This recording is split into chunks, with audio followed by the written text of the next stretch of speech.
Welcome to the Online Bodyguard podcast with host Philip Rindell, CEO and founder of Diffuse, a global threat and intelligence consultancy that blends psychology and intelligence to mitigate threats and risks to prominent people and brands.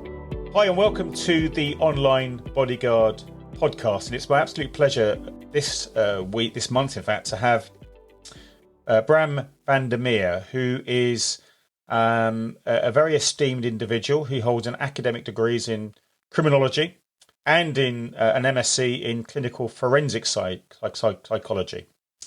He's further educated in offender profiling, threat assessment, forensic linguistics, and completed the post-doctoral education program in investigative psychology.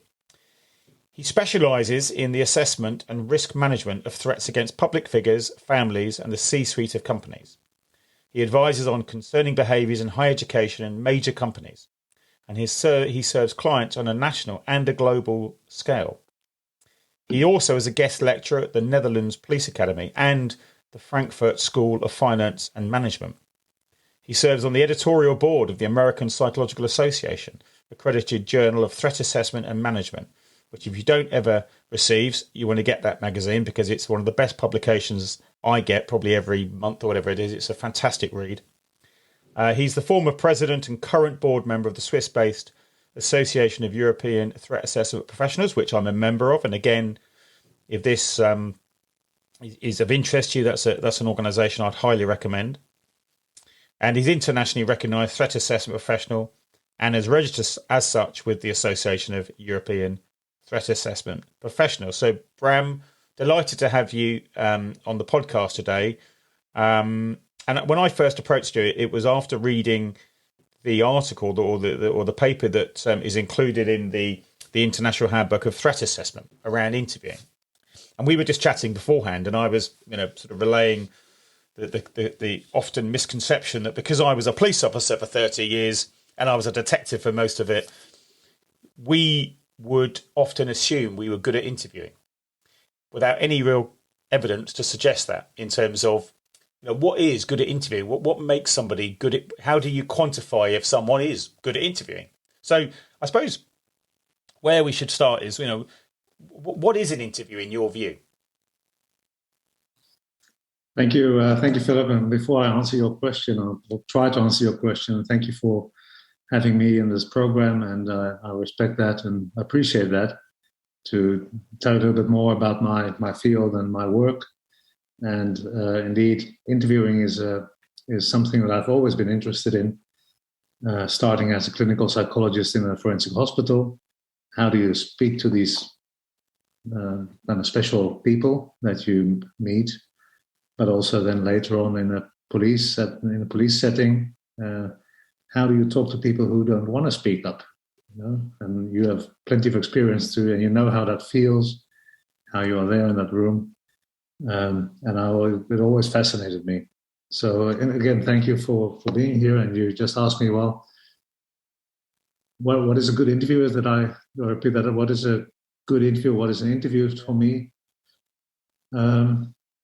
There's I think different answers to that question. It can be an interview is not a conversation. It somehow suggests some form of inequality, or not inequality, but different roles. Like if you and I sit in a bar, it's like we have an equal conversation. You tell about your stuff, I speak about my life, and that's fine.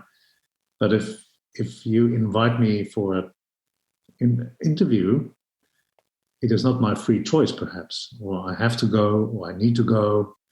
If it's a job interview or a police interview, I find it difficult. I find it stressful. So there's all kinds of barriers for me in that conversation. So interview is a conversation, but it suggests some form of formality. And that formality is also one of the things that we need to be aware of, and the struggles that comes with it.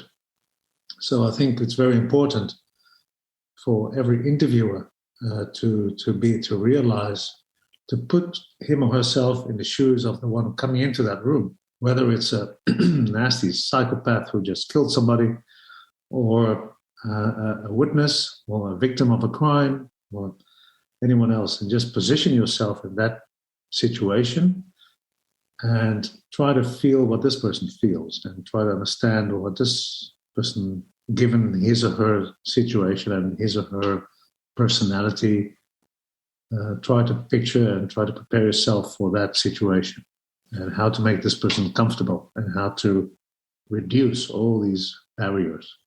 Are there some people that are just naturally good at it, though? I think so, yeah. I do think so. And I think a good interviewer is a good listener. An interviewer is not, in my opinion, is not somebody who necessarily can formulate these great questions, but it's somebody who can show some empathy and to show understanding, and who's able to look at the world through the eyes of the one who is talking to. And that is one big step in an interview. It's not about just having this great question at the best time. Of course, it's about that too. It's a strategy as well. If we talk about a police interview, it's a strategy. It's like, when to ask which question and how, and where do I start? It's like, there's a plan behind it. But if my goal is to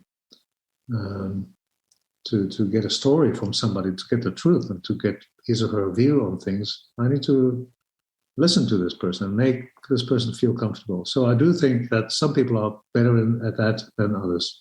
Some people are just more talkative than others, more tended to interrupt somebody while speaking, maybe not be that good of a listener. So that's all factors that play a role.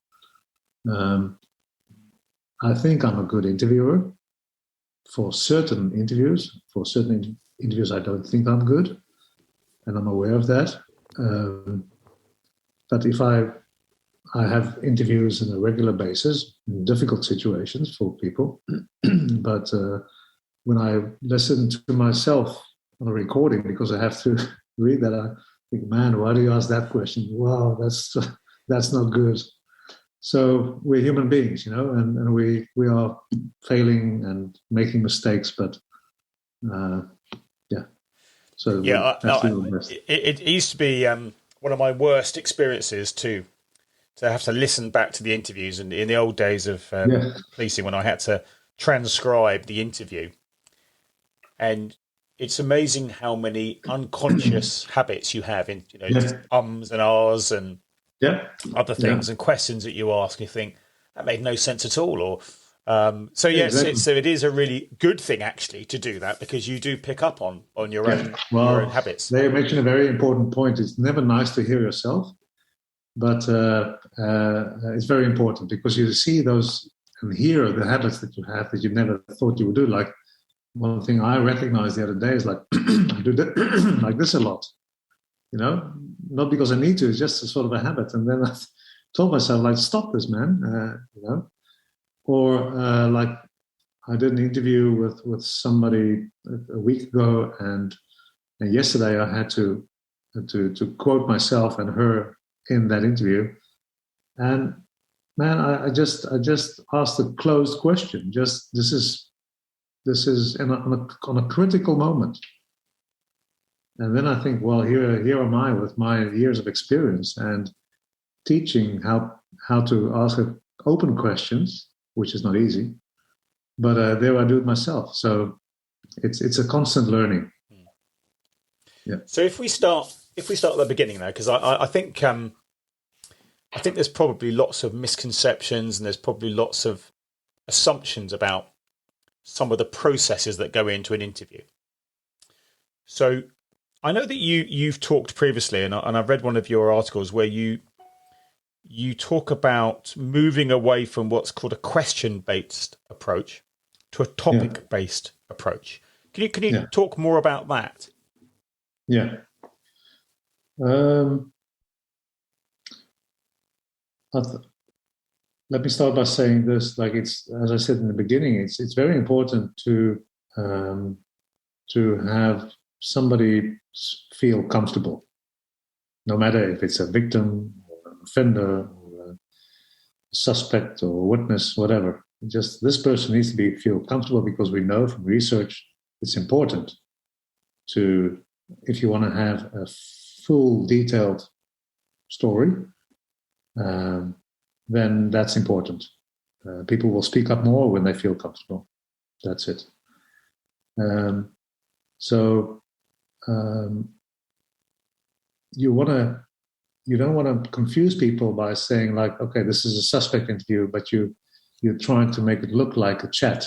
That's not right. You have to make this person aware like this is a formal situation. You don't need to be here. You don't need to ask my questions, all those legal stuff. So it needs to be clear for people in which situation they're into. But once talking, you want to make it feel like a conversation that you're having. And let me go back to that situation where you and I are in a bar. If I'm just firing questions at you all the time, and I'm just firing the one after the other, it doesn't feel very comfortable for you. You feel like, oh wow, I'm being just this guy's just asking only questions. There's no interest in myself. There's no interest in my story. He's just asking questions. So what we've learned, and what also science tells us, is that it's much better to create topics of relevance. It should be, of course, relevant for the conversation, and there should also be some structure to it, like first topic number one, and then topic number two, and make it flow naturally from one topic to the other. But that makes it feel much more like a conversation you're having. Yeah.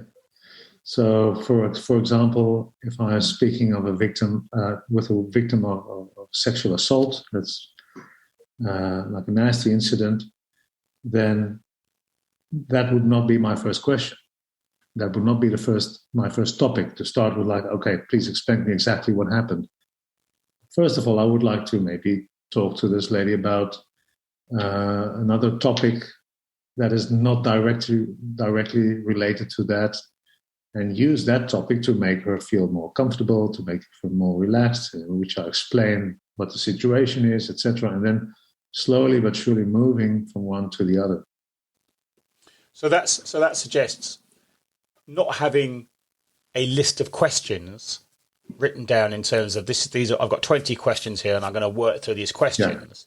Yeah. It's more about what are the topics I want to cover, and then ask questions in a more natural way that perhaps flow through that conversation. Because, of course, if you've got a prescriptive list of questions, then if you stick to that rigidly, you're going to miss various things, because you might actually be going off on a sort of slight tangent and closing somebody down when they're actually wanting to talk about something. Yeah, exactly. I mean, if you just look at a general case, and I want to, of course, when I read through a case file and I see, okay, I need to talk to Johnny, and then I can go through the case file in a very superficial way and just listing all the questions that I have. Where were you then? Where were you that? And what's your name? And who's your mother? And who are your friends? And with whom you hang out with? All those kind of questions I would just want to know. But that sort of what I should actually do is look at an interview on a much deeper level, in a sense, like, what is my goal with Johnny? What do I want to achieve in that conversation, in that interview with him? Could be a goal like, I want to have a confession, but there's just a little bit of my goal could be, a realistic goal could be like, I want to know everything about Johnny's background. That is a realistic goal. And then on my next step of thinking is, okay, which topics should I address in a neutral way that would make him speak about his about the situation I want to explore. How can I achieve my goal? about. So my goal is I want to find out everything about his backgrounds and his social activities and all that. All right, and then but I can list thousands of questions, of course, but I need to do that in a structured way, in a natural and structured way. Because, of course, I think, certainly, from a policing perspective, very often there's this obsessive nature around, I need to get this person to confess. Yeah. What that suggests is that you're going in there with your mind already made up. And, we've all been in those interviews where there's overwhelming evidence that someone's, probably guilty of what they're being interviewed about. Yeah. But actually what you're not doing, you're not going in with an open mind, and you're not going in to investigate what's happened. You're going in just purely because you want to get a confession. And we know throughout history there's been lots of confessions that have been falsely made. Sure, definitely. So that's a very naive and a very unprofessional goal. If you're saying, like, I want to go for a confession, that is like Hollywood filmmaking, and I get that and I enjoy it, but that's not reality. So, I mean, I can have your fingerprint on a glass here, and my naive investigative thinking might say, well, this means that Philip was here in the room. And I can go to the interview and say, Philip, well, I think we're done very quickly, but you've been in my room and there's a glass with your fingerprint on it. That's a very wrong approach in my interview, of course. You just have to start thinking now how I'm going to explain that glass with my fingerprint on it landed in Bram's office. So you're going to make up this great story where a friend of yours from England traveled to Holland and went to Amsterdam, and he had your glass that you had a whiskey with the previous day in London, and blah blah blah, and landed in my office. Well, that gives me a huge problem as a police officer, because every judge would say, okay, well, Mr. Investigator, figure it out. Yeah. Yeah. Can you prove that didn't happen? Yeah. Can you prove that it didn't happen? So let's go back to the beginning, because you a moment ago, you talked about the sexual assault on the lady, and you said that your first, the first topic, if you like, was, and you didn't say this, but this is what I kind of took from it, was the kind of rapport building phase of that interview. Now we talk a lot and we hear a lot about rapport building. So I guess the question is, what actually works? And does it have a real impact, or can it come across as being a bit contrived and a bit obvious that you're trying to do that? You mean the rapport building? Yeah, I've sat in interviews where the person you're interviewing is very clear. He knows exactly what you're trying to do in terms of you're trying to build rapport, and they even call you out on that. So how do you do it in a way? Then I suppose the question is, I'll probably ask a poor question. How do you do it so that it's natural and it therefore is effective? Yeah, that's a difficult one, because I understand what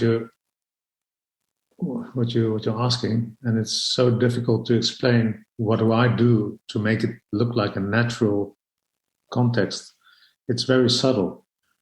In the extreme way, if you just I have a young new psychologist working with us here, and he's now joining us to interviews and asking questions. He, with all respect and appreciating his learning curve, he's like, okay, first I want to introduce myself, and now I'm going to ask you a few questions, and then we'll move on to the next step. And then it becomes very obvious. But if the same person comes into my office and I said, hey, how about a coffee? And I stand here at the coffee machine, and the conversation, that strategy, already starts at the coffee machine. So where do you come from? And I understand you had a long trip. At that point, this person is going to think about, this is rapport building. He might feel like, what's going on? But I hope that he will make him feel comfortable, whilst at the same time, this is my strategy. And with coffee in the hand, we'll continue the conversation towards the table and take it from there. And of course, I've had those situations where people told me, like, cut the crap, get to the point, ask me what you want to ask. Of course, that happens. But I also think there are plenty of situations where I think I could get beyond that point of somebody being sort of paranoid or sensitive to, okay, well, what is this guy doing? What is important, I think, is preparation. And that's what many police officers, as you know, I think, forget, or not forget, but don't have the time for often, is just to sit down for a couple of hours and to think about who's this person? Where does this guy come from? What are his hobbies? Does he have children? Does he have a girlfriend or a boyfriend? Whatever. And just start thinking about how can I connect to this guy given his personality style, given his interests, given his just abilities or things that went wrong in his life. But I didn't have to know it. I'm not saying I'm going to use it all, but it gives me some form of a context in which I can be working. So when I teach at the police academy, I speak about rapport building, because we all know, as you know, rapport building is the key, to a deeper conversation and truth finding. Is that I say we prepare rapport. Rapport is part of the preparation. It's not talking about the great weather outside, but it's just how do I approach this guy from beginning to end. And the rapport building starts at the phone call that I need to make, or at the moment he steps out of his car and I'm standing at my door. That's where it starts, and not when I'm sitting down and the recorder's on.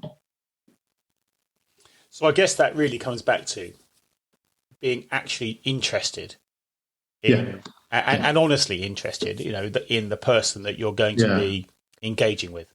No, definitely. And I think that to me, in my experience, I mean, the chapter that I wrote is part of experience, but it's also combined with science, what research shows. And luckily, there's some correlation in there, positive correlation. But I think real understanding and real sincere interest in the other person, that to me is the most essential part of the rapport building. Just before this call, I had like I said, prior to this call, I had a talk with the guy who committed some unwanted sexual harassment kind of behavior, and given his personality, given what he has done, given the stories that I've read from let's call them victims, I mean, that will be a difficult interview for him. But I would also, this guy, I want to have him feel respected, and I think that's a very important point: respect, honesty, understanding. I need to be listening to this person and his perspectives on what happened and who he is and what happened and all that. So I'm just rambling now, but just. Yeah. So I think that's the key to rapport. When we talk then about more, shall we say, conscious elements of it in terms of mirroring and matching behaviour, etc. Does that actually work? Does science tell us that is effective? There is some evidence that mirroring is like eye contact. And mirroring does not mean to me is like doing exactly what you do. So like when you move on your chair or when you nod your head and I do the same, that means like that's mirroring. It's much more than that. But there is some evidence that builds rapport. I think the two most effective ways of ways of helping you build rapport is eye contact and movement. It's like if I look at you, if I have eye contact, and not stare at you, but that is our most fundamental way of communicating, I think, as human beings, is eye contact. With a child, with a baby, as a mother and child, as a father and child, that's most essential. And I think that's also one of the most effective ways of helping build rapport. But you need to be aware of the person's personality, mental state, and all those kind of factors also play a role. But in a normal situation, if you try to connect to somebody, that is important. It's empathy, listening, respect, good eye contact, and a good setting as well. And in the current sort of time and the last couple of years where we've done a huge amount of work online in terms of Zoom calls such as these, that becomes quite difficult because I think I'm looking at you, but actually you're probably not. When you're looking at the screen, it probably doesn't look like I'm looking at you because I'm not looking at the camera. I'm looking at you on the screen. So there's that kind of mismatch about, I think I'm building rapport because I'm looking at you, but that's not how it's received necessarily. Yeah, no, that's totally true. It was an interesting experiment for me and my colleagues in my team here in my office, is this COVID time where we needed to continue with our investigations, and as you personally must have experienced that as well, that for certain conversations, question answer kind of style, that's fine. But at the moment where some form of emotional exchange, connection, rapport has to play a role, then I'm struggling. Yeah, it's difficult to put in words, but if we're together in a room between four walls, that's a total different setting than you in your office, me in my office with my surroundings. There's a distance. There's also a sort of feeling of I can escape from the situation, but you cannot escape from my office because we're here. You feel much more connected, responsible for the conversation as a player in the conversation. It's much different. I also see that, for instance, when I teach at university, my experience is that when I stand in front of a class, people engage much more. They have eye contact. They feel sort of responsible to participate. When I do that online, I see 20 of these blocks in front of me. The one is grabbing a coffee. The other one is playing with his phone. So there's much less responsibility in participating. And I think that's one of the key things that we miss. So can we move on then to a subject I think which is often misunderstood, and that's memory. Yeah. And and how accurate memory is. So I've taken my own sort of experiences, taking statements, if you like, from several different people who've all been at the same incident. They've all seen, and I use the word seen consciously, the same incident, but they actually give very different accounts. Yeah. And so you start thinking, well, who's telling the truth here? They can't be telling the truth because how did they not hear the gunshots, or how did they not see that, or what have you? Can you talk a bit about memory then, and why we don't necessarily we're not quite as good as it as we think we are? Well, there's so much to say about memory, and I don't have a very structured presentation for you about this point, but I'll just start somewhere and tell you a little bit more about memory. Well, maybe good to say that some people have better memory than others, and that is connected to our intelligence, that's connected to our way of observing. It's also how we process information, how we store information. The one person does it better than the other.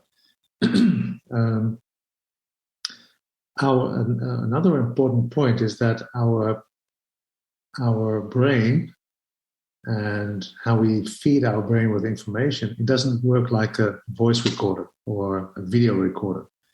It is our brain is a muscle. It is storing information. But when I need to retrieve that information, I need to go back in that system and get information out, it's already, let's say, damaged or influenced by all kinds of factors. That could be my own lack of ability to do that, my lack of intelligence perhaps, or lots of emotions, trauma, a traumatic event where my observation skills are much less effective. It could also be that what we see a lot is in between the observation, the real observation, and the real interview where people have to retrieve their memories for me, that there could have been a lot of talk about that, like with friends, with family, with all other people. And when you're talking to other people, the story gets restructured. It gets like small little additions to it, or small little irrelevant things or seemingly irrelevant things get lost. And then you see, once you present the story after some time, you will never have a real copy of what exactly happened. That doesn't mean that people always realize that. People believe that they have seen it, that it's really the truth, what they've seen. But our brain is just working very complicated in that way. So if I have a child and we just went to a restaurant and we move away, and I said, "How did you like that beautiful blue car that was right in front of the restaurant?" And she will then start thinking, okay, the car must have been blue. So now I've planted the color blue in her brain, and she accepts that it's blue. So in the next time, was it the blue car, was it the red car? What was the color of the car? It was blue. But it doesn't mean that she has observed that person. So that's just how we can be influenced. Of course, one big problem with investigations is memory, capacity, is how do you retrieve information. It's very complex. Yeah. And of course, the other thing is that we're not all necessarily visually programmed, so we don't necessarily remember what we saw. Some people will remember the sounds, some people remember the emotion or the smells or the experiences. Yeah. And we have our own preconception that, so if I'm very visual, I may ask very visual questions, which right. of course will break rapport with the individual because they may be very kinesthetic or something. Yeah. But you can also test memory. It's like, tell me about before you start speaking about what you have witnessed. As a form of rapport building, you can also start with, okay, tell me about the past weekend. I've heard that you were on a weekend trip to this beautiful city. Tell me about that. It's rapport building, but it's also testing memory. And how is this person memorizing things? And he or she will maybe say, well, I saw this and I saw that. And instead of I thought about it and I thinking about stuff, so you get a sense of how somebody memorizes things, and you can connect to that perhaps. And can we train ourselves to be better at remembering? I'm not a professional on memory, but obviously I've had to study it. But I know that a well-known Dutch professor who's a memory specialist, and he told me once, yes, there are some good trainings on how to improve your memory, how you can better memorize things, and it has to do with structuring information, like you store information on your laptop in which file, and you can also teach your brain how to store that. But I don't know how, and I don't know. I should follow that training.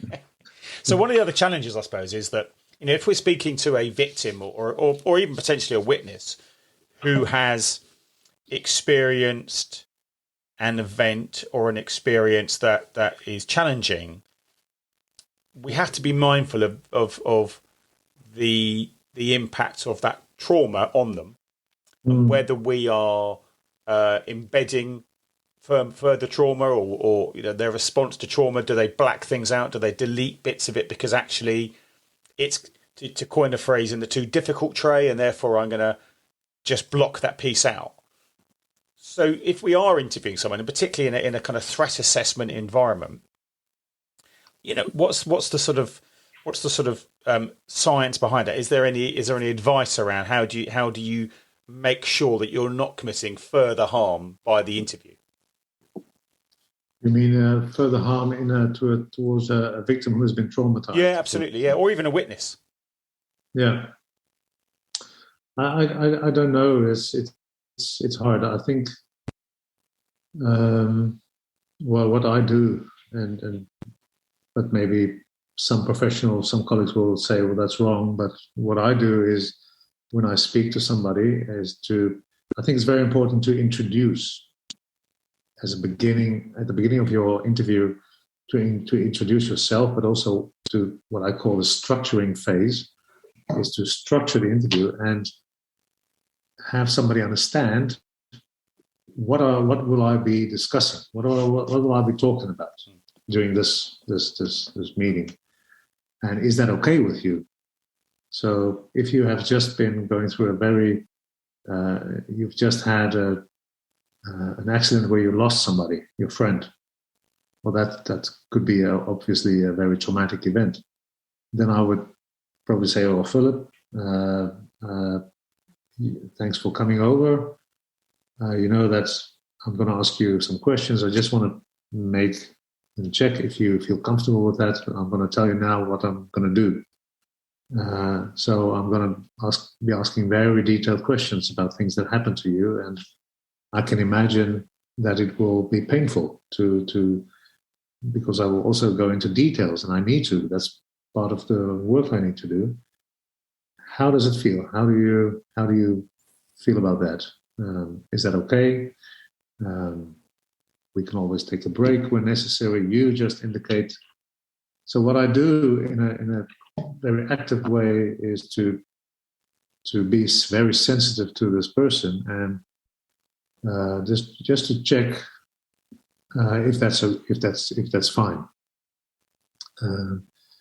For instance, in cases of sexual harassment, sexual assault, that's very important, because you can ask very intimate questions as a stranger to this person. So that there I see, when I do this kind of introduction, like, listen, these kind of questions are coming, sort of expectation management, that this is very much appreciated. And I must say, seldomly hear, well, don't ask those questions.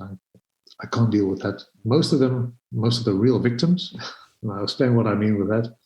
Most of the real victims and the honest people will say, no, just ask. I think it's important to be here. It's painful, and I'm working on that, or I need some help, but please do your work. That's in general what I hear. Just want to come back to the point I made. It's like real victims, because we also see people who are pretending and who are lying and who are creating stories that are not true. And it's, of course, when I do that, when I'm creating a story and I'm doing a false statement, for instance, or I'm making up a story, I might just say, well, Philip, no, please don't ask me those questions. That's so painful. I can't deal with that. So for me, and it sounds very harsh, for me, if somebody tells me, like, no, that's too difficult for me, I can't do that, that's possible. But I also think, okay, what could be behind this? And as you know, as investigators, we always need to think about what could be motivations of people to say or not say, or to participate or not participate, or to talk about something or not. Yeah, I mean, I was thinking while you were saying that also. I mean, I was a worked on a child abuse team for a few years. Oh yeah, yeah. And I know that some of the and also the interesting thing about that is they're not always children. Sometimes they're adults recalling events when they were children.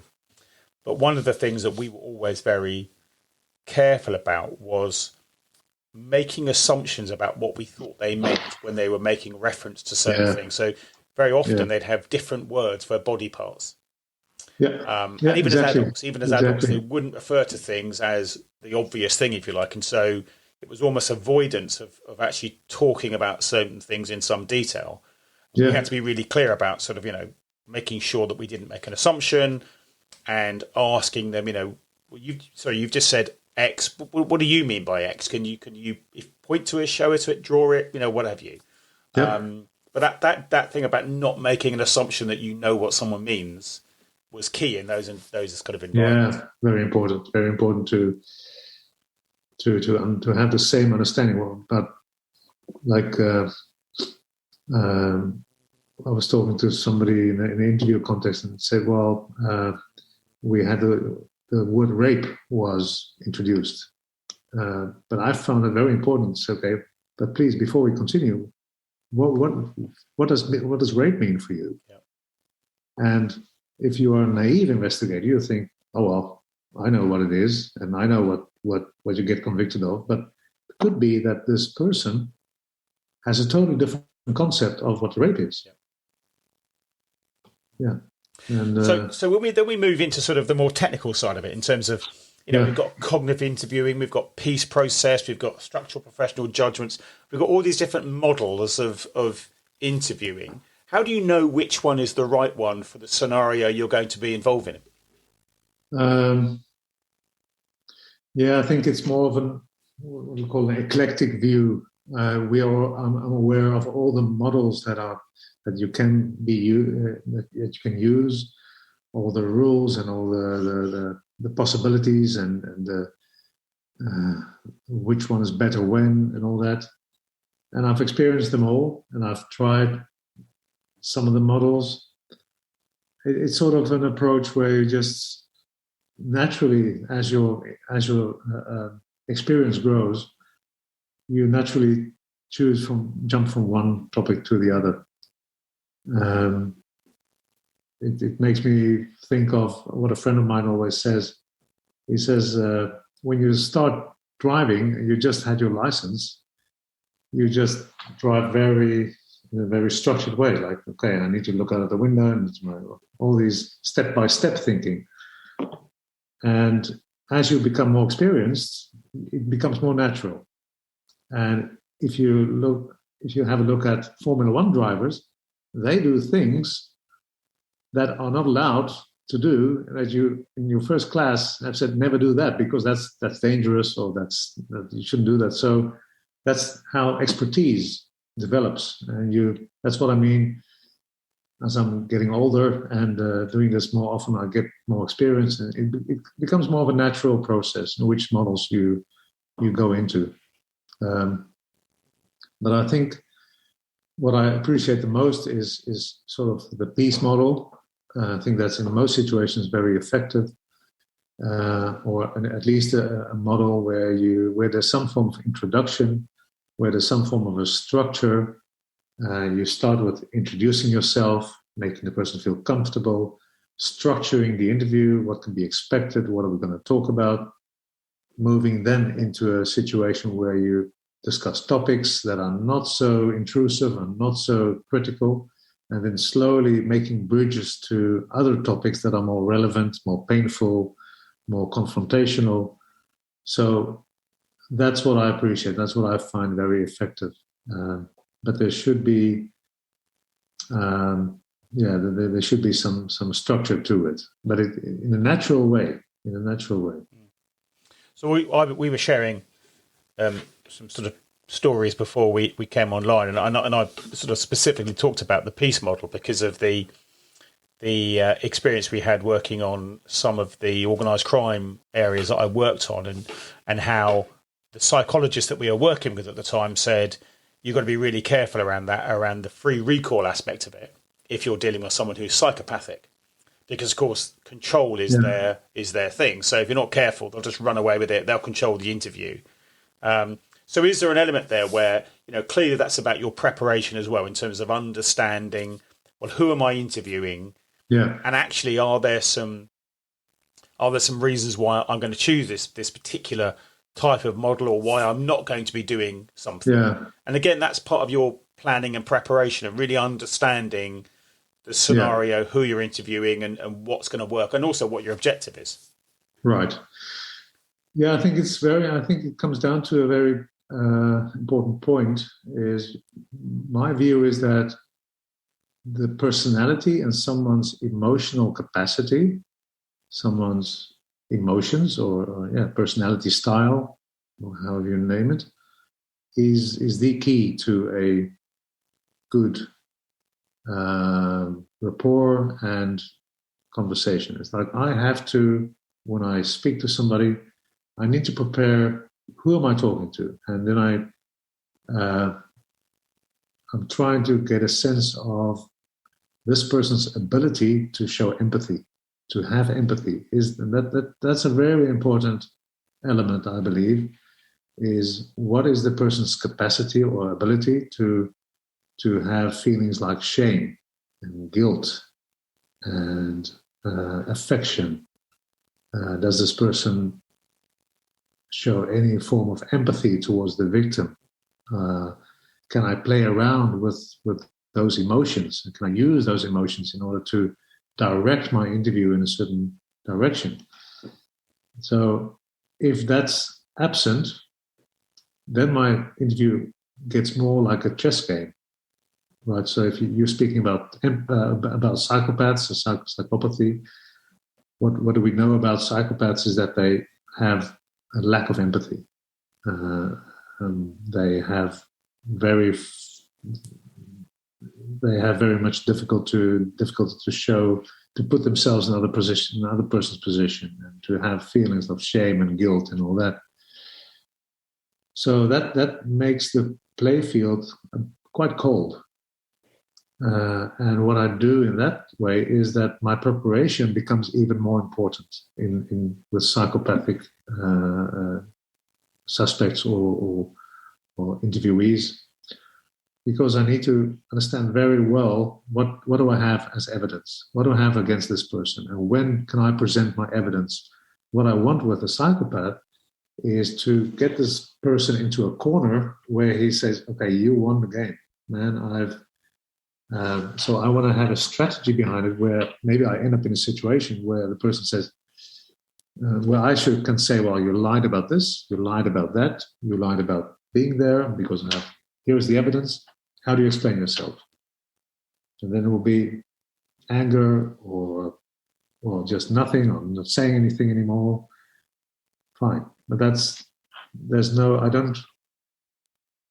to compare to somebody who does have feelings of shame and guilt and empathy, I could use that and not misuse it, but use that to have and I would invest much more in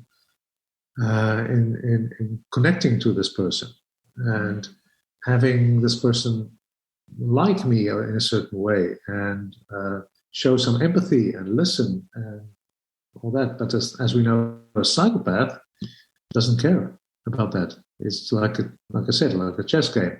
He doesn't care about me. I'm as an interviewer, I'm much more nervous than the psychopathic suspect. I don't realize that they can behave like nervous also, but they're not. As a famous psychologist from America would say, psychopaths, they know the words but not the music, so they can play the game, but they don't feel what we feel. The point with psychopaths is also, and that's what I like to use and maybe misuse sometimes, is that they are impulsive. They might say things in their impulsivity because they lack that ability to think ahead, long ahead. Like, okay, if we're going to say this now, this might implicate my situation. They're not very good at that. It doesn't say they're not intelligent, but they're too impulsive, so they might release information that they afterwards would say, "Oh shit, I wish I didn't do that." You know. So bringing all this kind of back to our world in terms of threat assessment and managing threats, what how do you bring interviewing into that threat assessment process? Yeah, that's an interesting one. I like your background. I have a similar one. Is policing and having a suspect, and our goal with that suspect is to get this person charged. You get the evidence and get this person convicted if it happened, and if he is the criminal. In a threat assessment context, it's different. It's not about. It could be if you're a police officer and this person has been a stalker or has threatened a politician or whatever, then you have a suspect situation. But in the threat assessment context, there are different kinds of interviews. Often, what I see is that you're speaking about with witnesses. So I have a victim who is a victim of stalking, and my goal with that interview is to speak with this person and get as much as possible information about their former relationship and the behavior of the person who's now a stalker.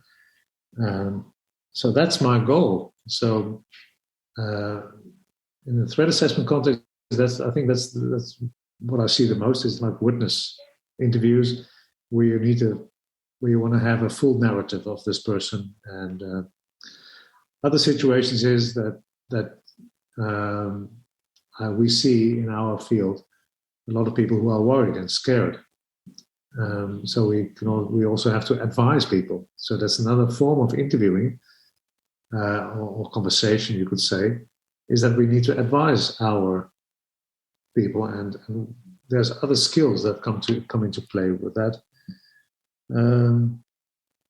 So yeah, it's just it's a different context, the threat assessment context. It's different kind of cases. So we deal with stalking, harassment, all kinds of threats, and that just provides a different context than only the policing way. And the police is, of course, very much focused on collecting evidence. And in a threat assessment context, it's much more about collecting as much as possible relevant information. And I guess then if you're actually ending up speaking with the perpetrators, to coin a phrase, they're all looking at motivation and understanding of the impact. And also kind of trying to work out, what are you trying to get from this? What's actually, I know your motivation might be you're angry or you want revenge, etc., but actually, what is it you think you're going to get here? And so it's a different process. It's not about trying to find their guilt. It's really trying to find a way for them to walk away from it as well. Yeah. And trying to solve the problem. Yeah. Exactly. Yeah.